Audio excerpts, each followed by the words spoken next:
হিংসা মানুষকে ধ্বংস করে দেয়। দেখেন, আজ এই জমি আছে, কাল কি থাকবে? সকল কিছুই আজ আছে, কাল থাকবে না। এই জমি আজ দেখেন খালি, কাল হবে বিল্ডিং। কৃষি জমি কমবেই, মনে কিন্তু হিংসা থাকবেই। হিংসা ছাড়া এই জগৎ চলে না। আমাদের মনটা হিংসা পাওয়া, এই দেহ যতখানি তার থেকে হিংসা মনে বেশি আছে। এই দেহের ভিতর পানি যতখানি আছে তার থেকে হিংসা বেশি আছে। দেখেন, মানুষের চাহিদার জন্য কত কিছু করেছে। দেখেন, একটা টাওয়ার বানিয়েছে, রেডিও টাওয়ার, যেটা সকলে বিনোদন দেওয়ার জন্য।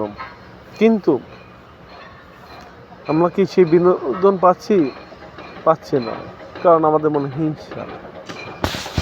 সুন্দর উদ্যোগ নিচ্ছে সকলেই, কিন্তু আমাদের মনে হিংসার কারণে আজ এই অধপতন। আজ ভাইয়ে ভাইয়ে হিংসা, ভাই বোনে হিংসা, যায় যায় হিংসা, জামাই শ্বশুরবাই হিংসা, শ্বশুরবাই জামাই বাই হাতে হিংসা, মেয়ে শাশুড়ির সাথে হিংসা, শাশুড়ি পোলা বউয়ের সাথে হিংসা।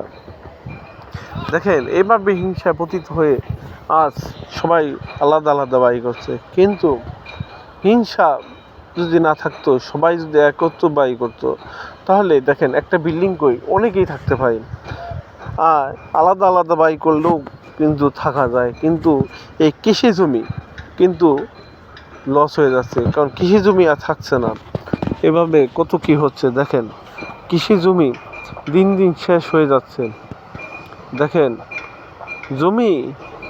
জমিই থাকবে, কিন্তু জমি তো আর বাঁচছে না পৃথিবীর বুকে। মানুষ সেই বিল্ডিং করছে, এই করছে, এই করছে, কত কিছু। দেখেন, মাটি কমবে, মাটি কি বাড়বে? যেমন একটা ইট ভাটায় কম মাটি লাগে? দেখেন, লাগে না, অনেক মাটি লাগে। সেই ইট ভাটা দিয়ে, মাটি দিয়ে, ইট দিয়েই কিন্তু বিল্ডিং করা হচ্ছে। আবার সেই ইট বিল্ডিং করা হচ্ছে এবং সেই কৃষি জমি উপর বাড়ি করা হচ্ছে। কৃষি জমি কি বাড়ছে না। খাদ্য অভাব থাকবেই। খাদ্য দেখা যাচ্ছে দিন দিন ভেজাল খাদ্যের দিকে পতিত হচ্ছে। কি জন্য হচ্ছে? খাদ্য অভাব।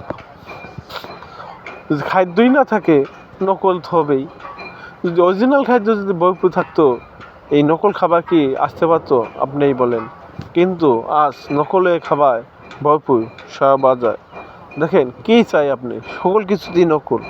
তাই আমাদের শুধু টাকা দরকার। আমি নিজেই বড় হবো, আর কেউ বড় হবে না। এই জন্যই তো আজকে হিংসা পতিত হয়েছে। হিংসা ছাড়া চলে? তা মনে করে আমার থেকে বড় কেউ হবে না, আমি দরকার হলে 2 নাম্বারই করবো, 2 নাম্বার করে বড় হবো। শুধু হিংসাই শুধু।